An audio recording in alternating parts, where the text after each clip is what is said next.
Bonjour à tous, aujourd'hui nouvelle critique, on va parler du film Light of My Life, c'est parti. Avant de parler de ce film, on s'abonne. Voilà, tout simplement, abonnez-vous, ça nous fait super plaisir. On a eu la chance de voir le film en avant-première en plus, donc ça c'est plutôt cool. Et on va pouvoir vous en parler aujourd'hui. Light of My Life, ça parle de quoi, Maxime? Sans spoiler, bien sûr. Sans spoiler, c'est l'histoire d'un père et de sa fille qui sont dans un monde, on va dire, c'est un peu du post-apo, tu sais, c'est genre, après un événement très très grave, Un virus. après un truc, voilà.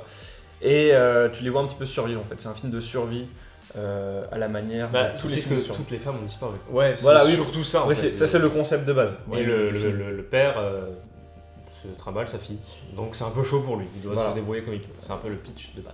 Voilà. Et qui c'est qui joue le papa dans ce film? C'est Plus ni moins que Casey Affleck. frère de Ben Affleck, acteur et réalisateur de grand talent. Hein. On le voit dans le film, il joue super bien, il est au taquet, il a ce petit côté père protecteur, en même temps il sait se défendre quand il en a besoin. Et du coup sa fille est incarnée par Anna Pniowski.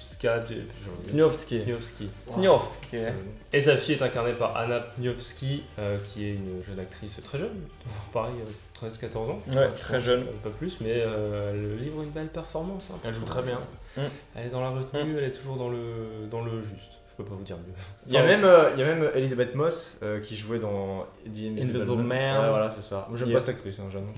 Moi, je l'adore. J'adore. Du coup, c'était drôle de la revoir.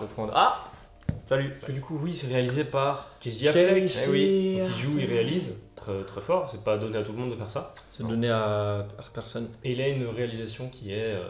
Comment dire, qui est très A Ghost Story, non? ouais, film, si, ouais. c'est inspiré. Hein, Qui est un de ses... C'était son... Je crois que c'était son dernier film avant Light of My Life. Dans lequel il jouait, il dans a pas lequel réalisé. Voilà, dans lequel il jouait. Mais tu sens... Ça, c'est un truc que j'avais remarqué pas mal de fois, c'est que les acteurs qui se sont mis à la réal, ils utilisent vraiment le style dans des films dans lesquels ils ont joué ou dans lesquels ils ont eu un rôle. Moi, ça me fait beaucoup penser à Ryan Gosling qui avait fait Lost River, qui est un film qui reprend tellement les codes de Malik par exemple ou d'autres réalisateurs comme Refn.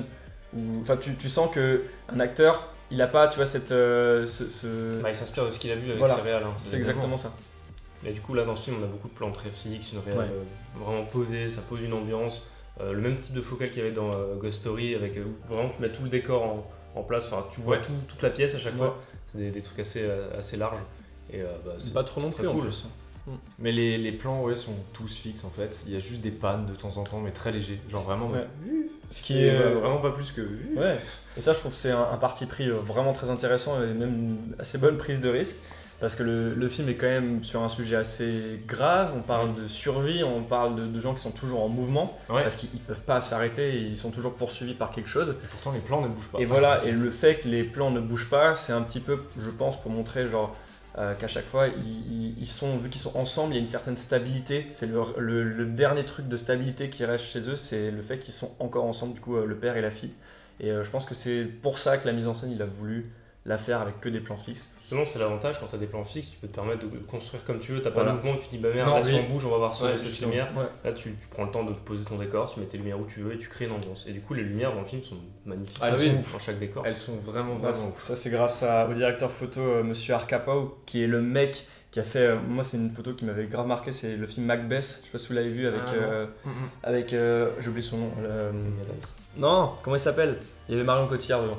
Il avait aussi fait la photographie de Le Roi, vous l'avez vu avec Timothée Chalamet. Oui. Et tu sais, c'est une espèce de photo à la fois très épique mais très sale, et souvent avec des lumières naturelles mais assez jolies, tu sais, souvent diffusées dans des fenêtres avec de la poussière, des trucs comme ça. Aussi, Je reviens juste vite fait sur les plans fixes pour terminer.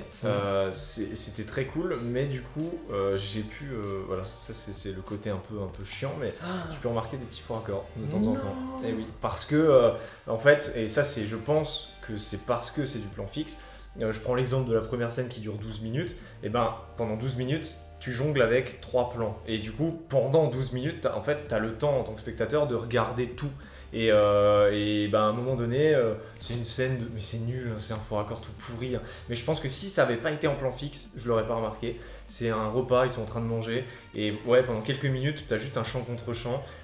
Ils ont de la nourriture dans l'assiette, et boum, ils finissent par un plan large, et en fait la nourriture a disparu, les assiettes sont propres.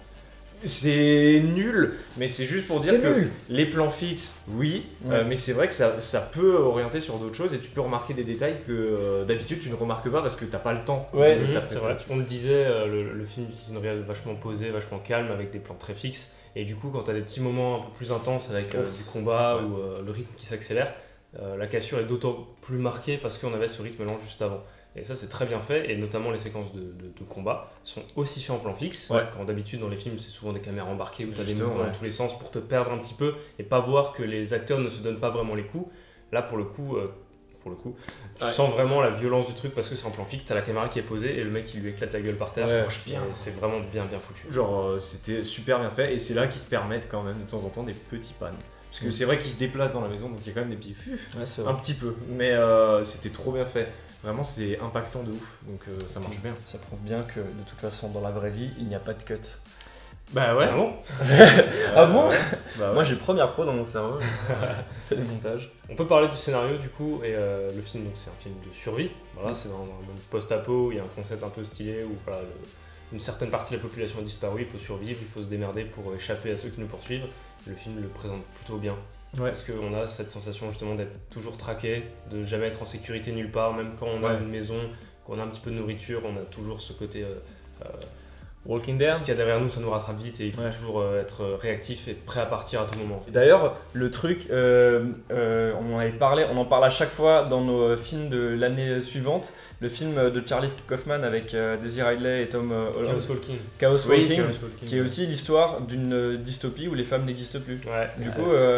coup, moi, c'est un truc que je me demande à chaque fois, c'est que souvent, il y a des années Ouais. où il y a beaucoup de scénarios qui se ressemblent. Oui, donc je me ouais. demande si les studios, tu sais, ils sont pas en mode ah tiens, vas-y, pioche un petit peu. je sais Mais pas. je pense que vraiment, je pense que là, ce scénar, le fait que les femmes aient disparu, je trouve qu'il est même pas entre guillemets trop traité d'une manière genre à ce que Ah oui, Chaos c'est Walking. très Enfin, discret. je veux dire, C'est un voilà, contexte et ouais, c'est tout, hein. C'est ça. En fait, à aucun moment, on On est va axé expliquer là-dessus. pourquoi en fait. Donc, en vrai, je on trouve vous ça va. dit, il n'y a plus de femmes, lui il a une fille et c'est tout. On va Ouais, s'occuper voilà. de ça. Le reste c'est pas C'est important. tout. Parce que justement, il y a plusieurs fois, je l'avais noté, mais plusieurs fois où on nous montre un peu la société dans laquelle ils vivent. Et au début, tu sais, ils sont vachement en forêt et tout, donc tu te dis, ok, il n'y a plus du tout de civilisation. Et en fait, il y a quand même des trains Ouais. qui fonctionnent, ils retournent en ville plusieurs fois.